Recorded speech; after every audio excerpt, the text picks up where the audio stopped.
delegates will be safe here. I think we've done everything possible to see to it that we can't degenerate to what we saw in 2017. And we also know what happened in 2017.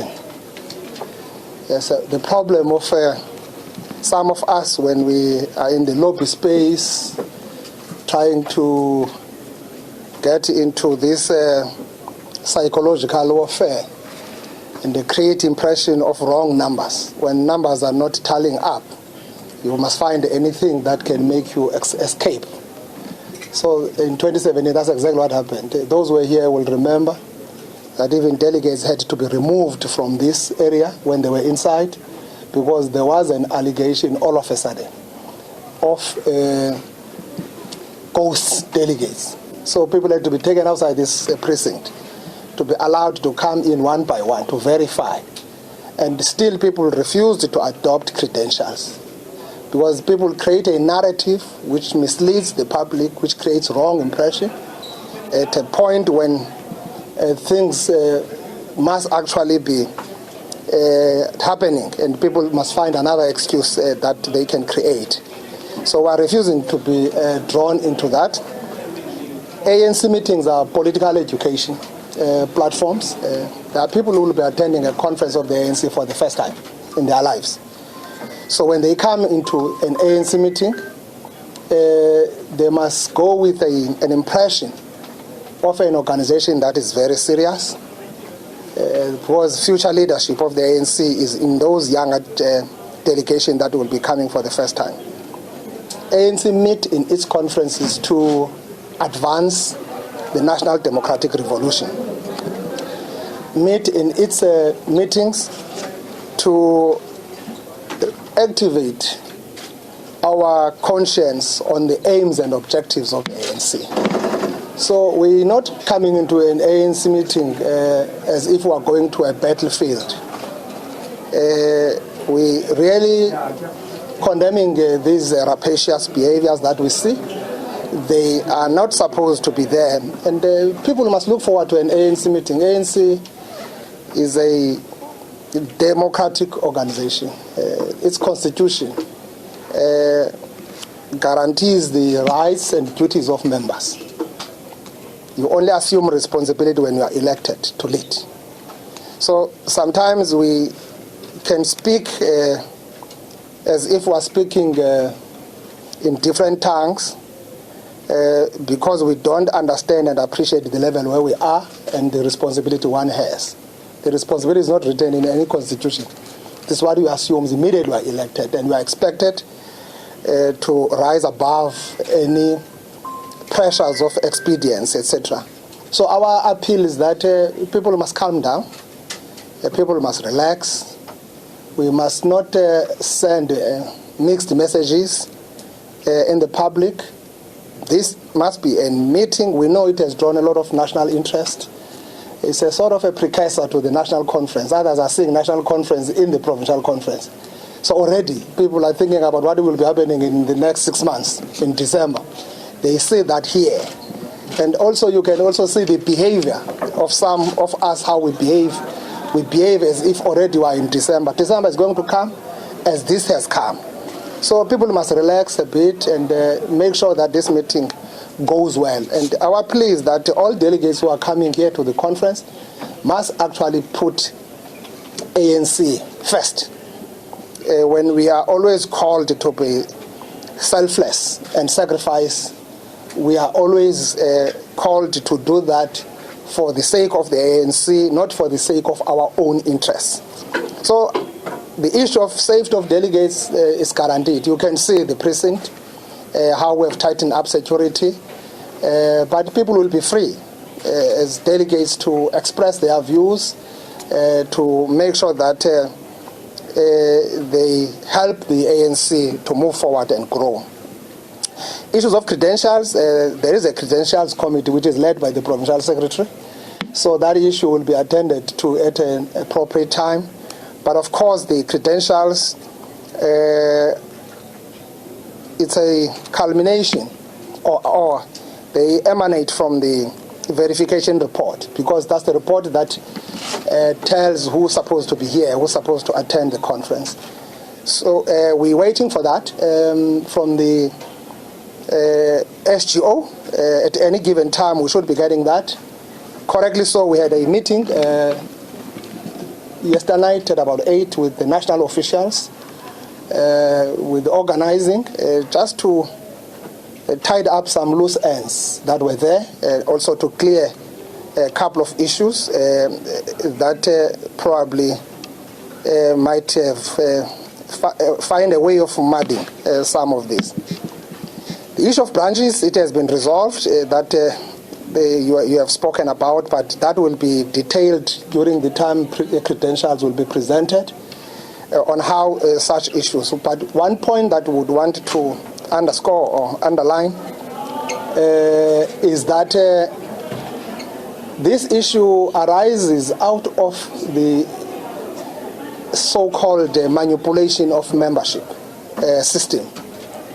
This problem was detected last year, 2021, around about June, by some branches in Christiani, as well as in Dr. Khobusana, that is your Buffalo City. Branches themselves, secretaries and the BECs, saying in our database we're seeing funny members that are here. And they reported that matter immediately to their regional offices, and regional secretaries wrote to the province.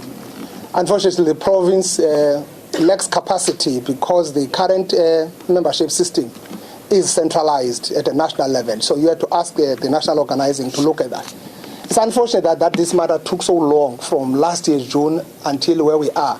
Because those who were manipulating the system, they were manipulating it for the local government election. Those who wanted it to be councillors, etc., others were just playing into that system, removing people from their branches and throwing them. And it's a matter that is currently unfolding. Culprits have been identified at a branch level as well as at the national office. Those people are currently undergoing the disciplinary committee, who are part of the organizing, who were aiding these people from branches to manipulate system and add certain members. It appears that these are not fictitious members, are members, are people who have just been wrongfully added in the database, but those people are there.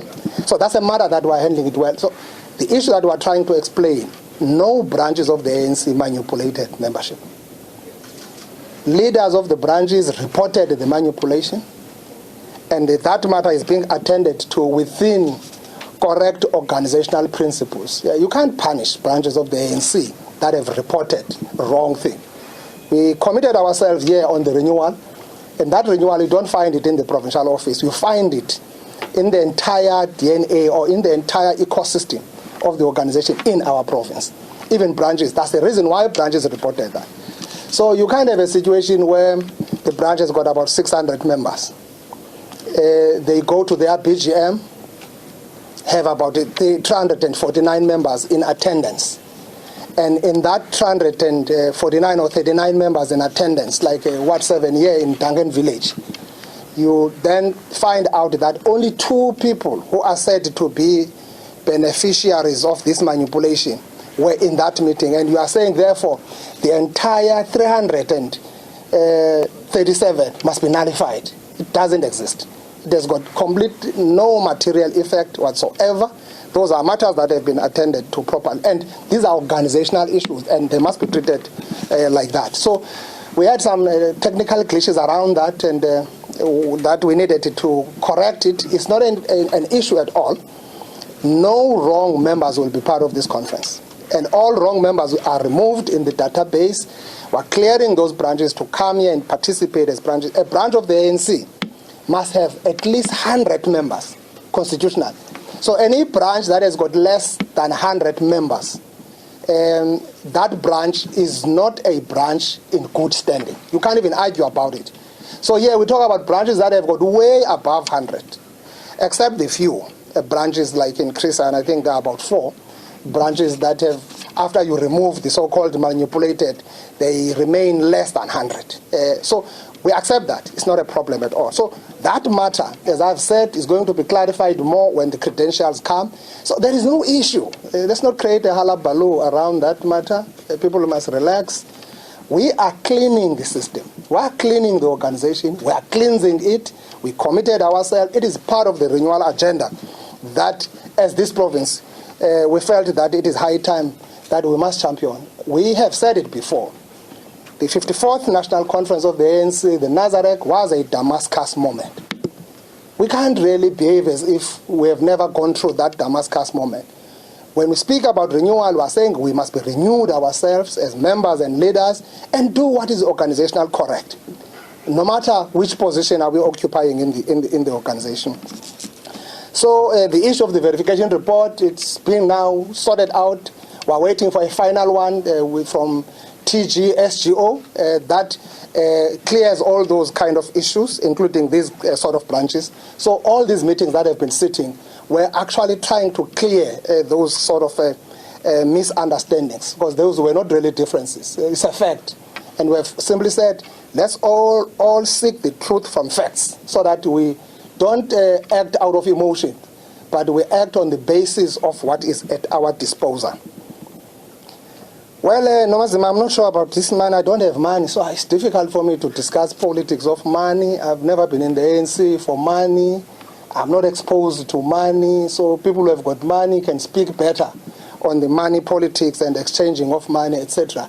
I really can't venture into that. What we know is that that's an act of misconduct. Whoever does that, whoever has spoken about it, he must come forward and report that. It's an act of misconduct. It's listed in the Constitution. If you begin to do that with the purpose of influencing the outcomes, that person must be attended to and must be dealt with. So whoever has spoken about it or reported this matter, you better report it formally so that it is thoroughly investigated and dealt with. So I don't think we must create a narrative that seeks to create a spin about this conference. As I've said, that in the 2017, some said, no, we're winning, we've got 300 margin, vara, etc. When we were here, there was no longer a margin when the conference was about to start. A new narrative had to be created. No, there are ghosts here. This conference cannot take off because there are ghost delegates. Just to create this, what people have sustained a wrong narrative over a period of time, misleading the public, misleading the society. Wait for conference to sit. Credentials will be presented here. People know, at least, wherever you are, you have a sense. If you are a member of the ANC in the Eastern Cape, if you are a leader of you know how branches have nominated. You do have a sense. So let's not create something that is not into that space. So branches of the ANC have nominated. More than 670 branches in the Eastern Cape are in good standing. That's an excellent job that this collective has done. We are making it a point that ANC exists in every corner in this province. And we have built this ANC anchoring this work on unity and renewal. And in that, creating this conducive environment for cohesion within our structures of the ANC. That's why we had no issues for the entire duration of our term until last year, September, when our term was ending. We only realized in December that, oh, no, by the way, we have a problem, but we didn't know that we have a problem.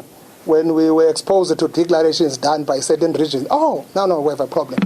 And branches of the ANC themselves stood up and confronted that situation. So that's what you will see as we move forward. So it's not an issue. So let me not spend much time Nomazima, on the issues of money. People who know some people who have got money, doing money politics somewhere, let them come forward so that we don't just throw things like that. Leadership must be responsible. We must not be reckless. We must be responsible. We are leaders. We are leading, whether there's a conference or not. Come Monday, there will still be this organization, and you must still lead it when you are elected. So you can't behave as if it's an end of the road. The organization is coming to an end because there's a conference. It's a do or die. You see, some of us who have seen this thing before. We have gone through this from 2009. This one even wrote a letter in 2009 on my behalf because she was not sure that I'm going to accept the nomination, Comrade Commissar, Comrade Tabang. So she told me, now I've got your letter. Immediately you declined, we're going to push it. So it was in 2009 then for the position of the provincial secretary of the ANC. So we've gone through that. It's the contest in the ANC, the democratic process, is not surprising. It can't cause this panic and these chest pains that we're seeing. We've seen this happening in our province, and we have never had all these kind of foreign tendencies. People come, we normalize. What we want is a normal ANC meeting where delegates of the ANC feel free and comfortable in the precinct of the ANC meeting, where people will be free to raise any issue that seeks to build the ANC. The only thing that we're not going to allow are people who are bigger than the ANC. Amalungu ANC onke funeka ayazi ngoku into bafuneka anciphe khona ukuze i-ANC ikhule. Asinawukhula ngokufanayo ne-ANC. So our forebears have sacrificed a lot for us to be where we are. People of Eastern Cape, 6.7 million, are looking forward to this meeting because they hope that this meeting might possibly find panacea in addressing their socio-economic conditions, the levels of high unemployment. So they expect us to come out of this meeting with concrete resolution. That's why this PSC spent time focusing on the content, on the political content of this conference. Our pre-commissions, engagements, working on policy matters, proposals.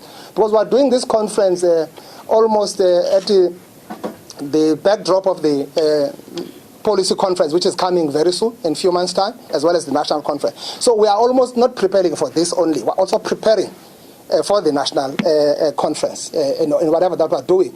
And our preoccupation is not about who does what, where. It's about how you build ANC for it to exist for another 100 years and for the future generations to come. Well, on the issues of letters, those were matters of PIC, disciplinary committees, and NTCA. We saw the letters. Those letters are still to be presented in a formal PTT meeting. I can't talk about them. I've just seen them on the social media, flying around in social media, said to be coming from Comrade Paul. So there's a due process in the ANC. You don't just do as you wish. You don't abuse your power and your authority in any office. So, but we don't have a problem. We want all members of the ANC to be part of this conference, but PTT or PEC acted simply because there was a reason to act in those. So we would want those comrades, especially now that they are delegates, to be allowed back to the conference, but at least a due process must be observed. We must respect how the ANC does things, etc., etc. So Provincial Secretary is still to present that in our meeting at 4, hoping that by that time we would have received the verification report, so that we table, and then the issue of credentials will be clarified from that verification report, and the Credentials Committee will be able to meet now and process and attend to all issues. I know Provincial Secretary and his Committee of Credential are busy sorting out delegates of leaks, 10% and all that, at least on the estimation that we have. We are likely to have about 1,500 delegates in this conference voting. Well, it could be an issue of minusing some, those who would have been collapsing along the way, NDRC saying this branch can no longer, etc., or dismiss whatever verdicts that are coming. But as I've said, you have about 670 branches in the Eastern Cape in good standing who have actually duly convened their constitutional meeting in preparation of this. Yes, out of all what we have been seeing, disputes, because we had about plus minus 50 disputes in overall that way with NDRC. Those branches are drop cut, but I can tell you we won't have less than 640 branches coming into this conference. So that on its own tells you the magnitude of the conference that we have. It's a huge conference. We understand the palpitations that is also showing up in a lot of corners, and everyone now thinks that you can still find something. We know Eastern Cape has been treated like this for a very long time. We've been taken for a ride. We've been taken for granted. That people, if they are interested in leading ANC National, they must come here in the Eastern Cape and find whatever legal peace they can have. We have said so. It's a part of the challenge that we've seen. Hence, we've been working tirelessly on the unity and cohesion. That's why we took a strong delegation in Nazareth. Remember, Nazareth was just 2 months apart from the provincial conference, which was here. The provincial conference ended here on the 2nd of October. National conference started on the 16th of December. And people said things are really impossible in the Eastern Cape. This PTT was taken into court to the level of Constitutional Court. To the level of Constitutional Court, this PTT. So we were working against that, but against all odds. We've covered a lot of ground, we've built ANC, we are taking a stronger, much more stable ANC back to its rightful owners, the members of the ANC in this province. So we are content as this collective as we go. We have our heads up. We can't really adopt an ostrich approach. When we are confronted with a problem, we are able to stand up. We're not going to bury our heads in the sand because there's something. So we are working to ensure that we are leaving a lasting legacy, not for us, but for the generations to come. This province is called the home of legends. Probably others are just taking that statement loosely. It's simply because of its contribution and the luminaries that emerged out of this province. It's no longer about us. You think about O.R. Tambo, you think about Govan Mbeki, you think about Walter Sisulu, you think about Mandela, all those great men that came through here are the ones that whatever that we do, we must think about them. The only reason that made them to join the struggle for liberation was simply because of the conditions that they grew up in this particular province. So we've got to change that, legacy. I continue saying this. We have been saying that we might be peripheral to the center, but we are the center of the periphery. We're clear on that one. And now we have said we must focus on development of this, and we're driving that development, unashamed, and we're focused on that, concentrating very hard on that, driving it, getting government, with all the challenges that government has, but we're trying to sort things and turn things around because we need to change the socio-economic outlook of this province. ANC is the only organization. That's why even 2 days ago, people in Ward 20 in Gqeberha had to vote for the ANC. People in Ntabankulu had to vote for the ANC in the by-elections because they know there is no alternative to the ANC, and the ANC cannot play with that. We cannot take our people for granted and play with their emotions. So some who think that ANC is a platform for self-aggrandizement, they are lost, they are somewhere, they are in a wrong place. Here you are here to sacrifice, here you are here selflessly to serve our people and make ANC look better and better. Thank you very much. The session is over. Oh, COVID, Aaron? Of COVID-19 regulations? It's a standard one, that one. It's COVID-19 regulation. I thought Doc can talk to it. Comrade Doc can talk better on that. You also know that we are now feeling the pinch of fifth wave, as it has been said. We are seeing numbers escalating, and we've been on average of about 400 daily infections, even in the province. So, yes, government has relaxed these regulations, but government said you are responsible for your life together with someone who will be next to you. Unfortunately, now you are not going to be alone here. You are here with other people from their own homes. So at least take responsibility for that. So we as leadership, we are doing what is done nationally in encouraging our people to really stick to this, because we know it's only the non-pharmaceutical intervention that can still mitigate the effects of this deadly virus. We've seen it has destroyed lives. It has killed in our province more than 12,000 within a period of 2 years. We don't want to go back there. So this is an attempt without forcing people to do wrong things. I've done all, including the boost. I've done it. So we believe that if we are all doing that, we are responsible for the lives. And what I've realized, some people who have not done it, it's not a question of their superstition or beliefs. It's a question of just being careless. So they are encouraged and motivated so that we don't risk lives of these 1,000 people who will be logged here, because they will be singing, they will be doing all other things. People must feel protected. We protect them from all the walks of life. Thank you very much. Thank you so much to the provincial convener of the Eastern Cape. We can now take questions if you feel like there's anything that is not addressed sufficiently. Unless you are satisfied with everything that is said, Samgelo. That's the only hand I see for now. Okay, I've seen 2 hands. All right, you go ahead. Mr. Mabuyan, you speak about abuse of power by some leaders of the ANC. It's no secret that you've had a tit for tat, particularly as the coordinator and the convener of the PCT with the TGO who is signing on behalf of the SGO on issues of credentials. Are you of the belief that the current Treasurer General of the ANC, Paul Mashatile, is abusing his power in order to influence the results of the provincial conference to favor his aspirations of being deputy president in December? Thank you. Thank you so much, Samgelo. Lizzie?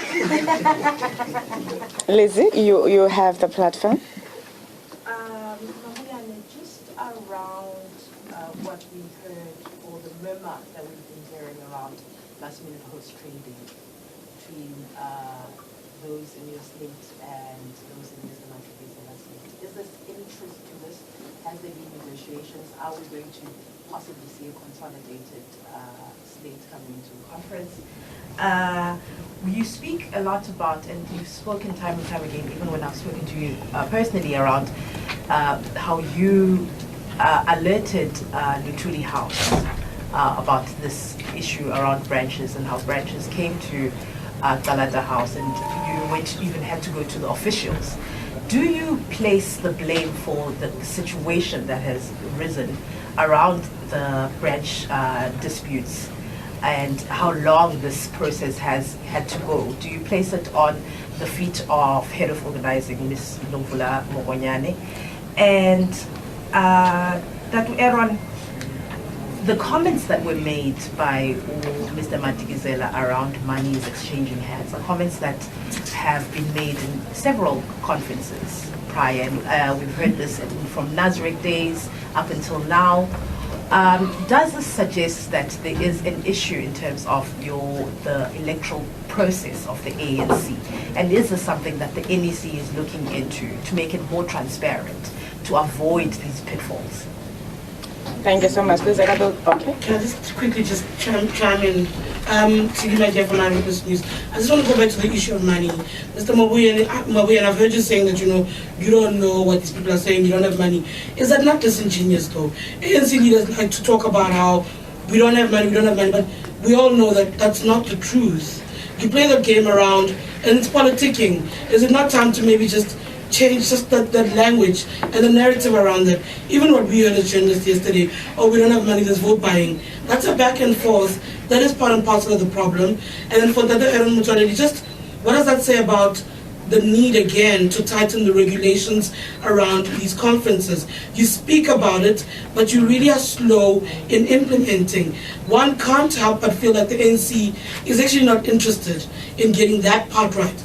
And that says something about your renewal project, because you cannot renew if you cannot have transparency and fix old habits about how you do things. And the issue of money will creep in now, and I'm very sure in December we'll have the same conversation, and if the ANC is still alive a few years from now, it will continue. Thank you. Thank you so much. So far, those are the 3 questions. Just before the provincial convener comes to correct something, the head of organizing is Comrade Senzo Mkunu, and Comrade Nomvula is a coordinator of organizing in Luthuli as part of the administrative staff, although they are elected members of the NEC. The second issue and the other questions that were asked in relation to the lobby team, we hear in our capacity as the PTT communications team. Therefore, the convener will not get into the lobby politics and will allow the lobby groups to respond to those if the lobby teams are agreeing that there must be whatever arrangements that are made, but of course the provincial convener will emphasize that we've been talking about unity to emphasize our renewal spirit. Comrade Convener, please come respond to the questions.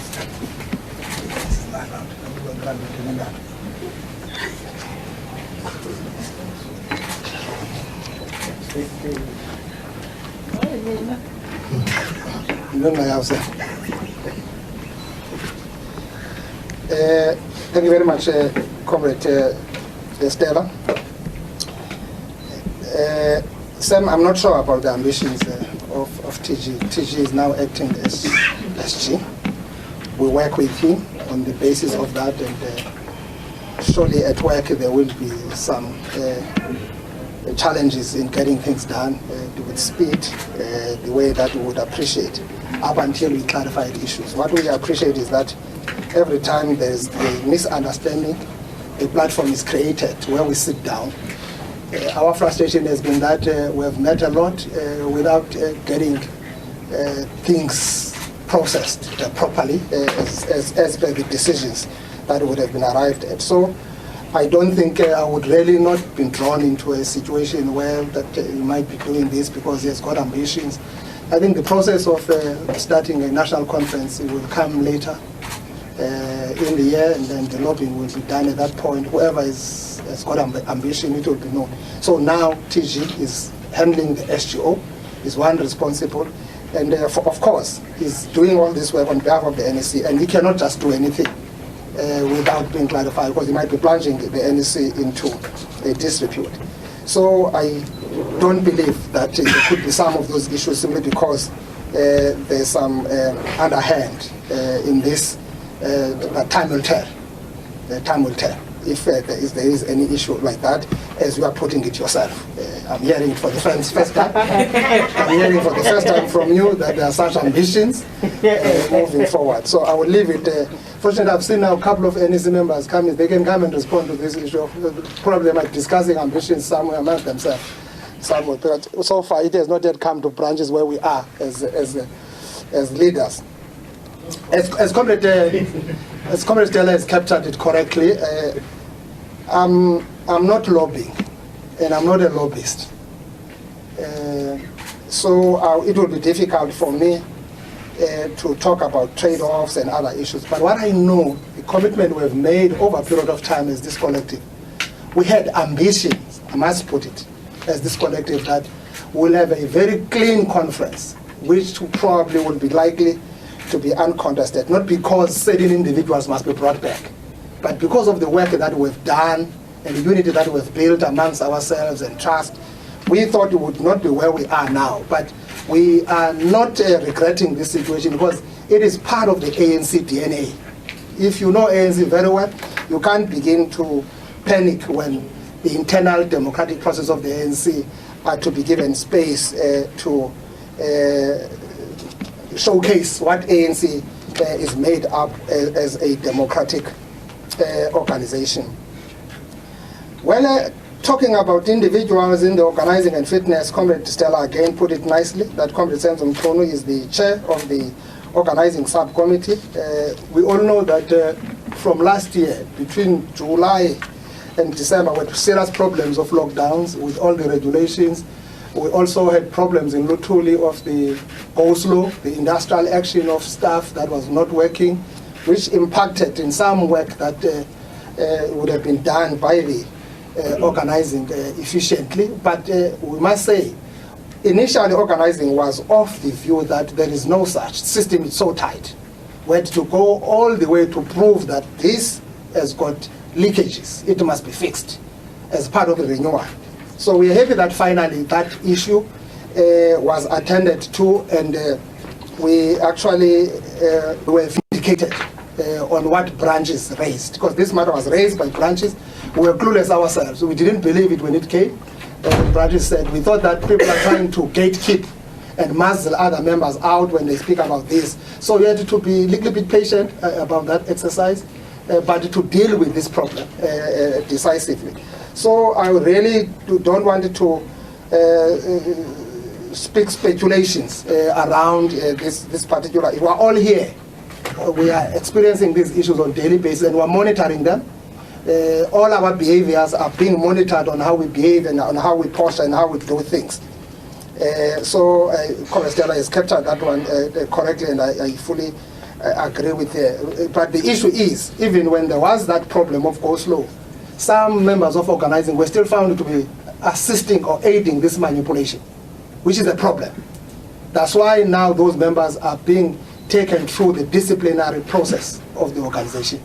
So these are things that must be eroded. They must be uprooted from the ANC. The reason that this new membership system had to be introduced was to deal with this issue of patronage, gatekeeping, membership bulk buying, and all those. We thought the system is going to address that, and the system is addressing that. That's why now you see individuals who are getting into the system and manipulating that. And we are cleaning it. The reason that we are able to detect it and the branches themselves is the thoroughness of how our branches are alerted and are alive to this. Because, as I've said, as this province, we made it a point that it is not a business of leadership to talk about renewal. It is actually found in the entire ecosystem of the organization in the province. Comrade said, I don't know this, you keep on dragging. The assumption that ANC people have got money is a bad one. Yes, there might be people who have got money in the ANC. Doc has been in the ANC, fortunate enough, and for longer than us, has been in the deployment, but you can see, I suspect he has got money if you look at him. So he's here to sacrifice. So this impression is a wrong impression. It goes with this narrative of a corrupt organization. It's wrong. Not everyone in the ANC or every leader in the ANC has got money. And I was speaking for myself when I said so. So it's just that you are not my banker. You could be saying things here if you were my banker. So I don't want to talk about that, but my plea is that this narrative must not continue unabating. ANC is not an organization of money. It's an organization of members, and in the process is trying to make sure. Yes, some would be using ANC position for self-aggrandizement and for accumulation of or enrichment schemes, if I may put it like that. So, but the issue of money, I don't think it must be. That's why ANC speaks about it openly and strongly as part of the problems, foreign tendencies that have crept in the ANC that must be attended to. Doc, it's your turn. And we're done now after you.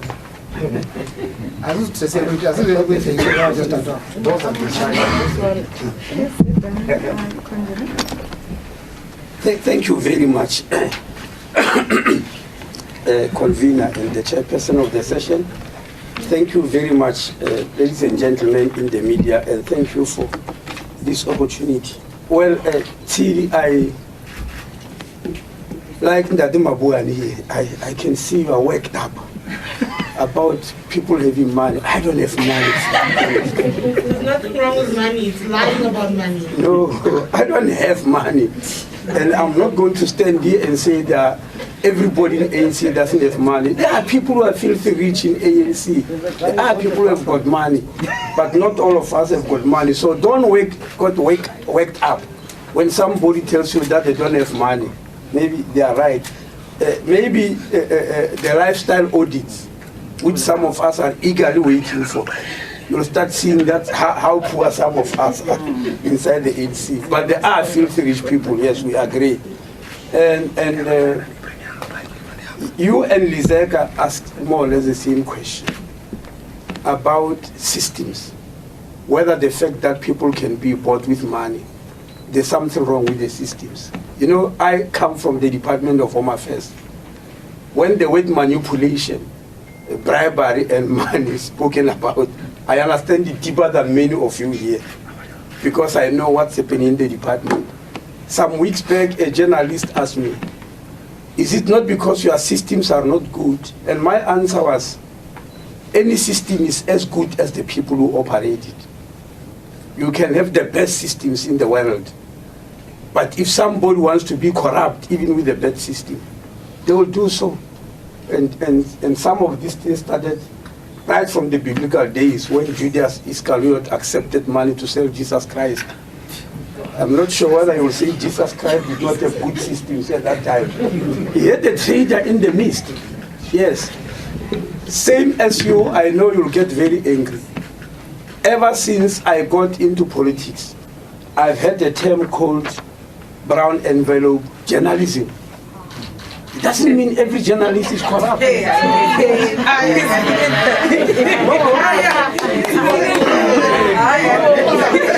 No, it's a fact. No, it's a fact. Yes, we were told of brown envelope journalism. I've never proven it, but it's there, you know about it. So I'm not going to stand here and lie to you that there are no members of ANC who offer others money. There could be, but nobody has brought it openly in an open court or an open forum where it was proven. But it has always been there. That so-and-so offered so-and-so money, that so many branches have been bought. And I don't know why you complain when I relate it to brown envelope journalism, because that has been there too. But some of you have not proven it. You might be knowing about it, but you have not proven it. So the reason that we are coming with renewal is to fight that. In our renewal is to fight criminality, to fight corruption, to fight vote buying or vote rigging. And it's a process. And it's a process. And by the way, we do change systems. Like I answered that journalist about Home Affairs. Even in Home Affairs, we are changing systems. We changed a new membership system to avoid bulk buying of membership, if you remember. We changed our system with the banks, where somebody will just collect money, and these things, of course, did happen. Collect money for 100 people and go to the bank and register them even without their knowledge. That has happened, and we have never denied it. That's why we have changed that type of a system. But people will remain trying their best to try and manipulate the system. We have even changed a method about how people get accepted in branches. That's why this manipulation Mr. Comrade Oscar is speaking about has been picked by branches, because they've been told that before new members come to your party, you must accept them. If I'm a secretary and I see new members I've never accepted, then I suspect something is wrong. That's why they picked it up. In the past, it might not have been easy to pick it up, because we're using different systems. Now, part of renewal is to punish people severely. The people who did this manipulation is talking about are going through a DC now, as I'm speaking. And very soon their names will come out, they will tell you. They are going through a DC.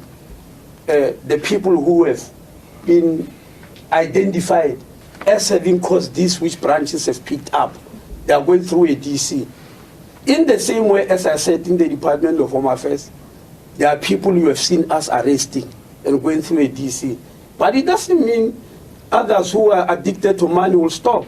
They try other tricks, and we try to change systems to make sure that we catch them.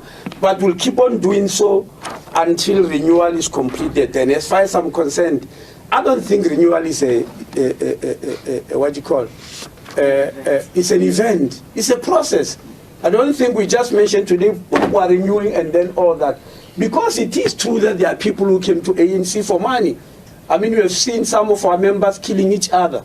Do you think just because there's renewal, some of them are going to stop overnight? It's going to need us to clean and clean and clean and clean until the organization is clean. Now, Thierry, there's another statement you made. Maybe you know more than I do. You said if ANC is still alive, maybe there's something you know from the creator which I don't know about. I'm not yet privy to that. I believe it will still be alive. Thank you very much. Thank you so much, Doc. And yes, the ANC is alive. That's why all of us are gathered here today to discuss about the ANC conference. Colleagues, we have come to the end of the session today. We will be proceeding to Orient Theatre for registration, as the entire day today is dedicated for registration of all delegates, both the voting ones and those that will be accredited as non-voting delegates. I see yourselves already sorted. The conference officially begins tomorrow. And therefore, Today, it's just registration. Whatever that you see outside, it doesn't mean that the conference is happening, but we're preparing towards the official opening of the conference tomorrow. So that's where things stand. Thank you so much. Until we meet again, I do know that we have a point. We'll address it outside this meeting. Thank you so much. The venue is ready inside. We can go and see. House delegates. Oh,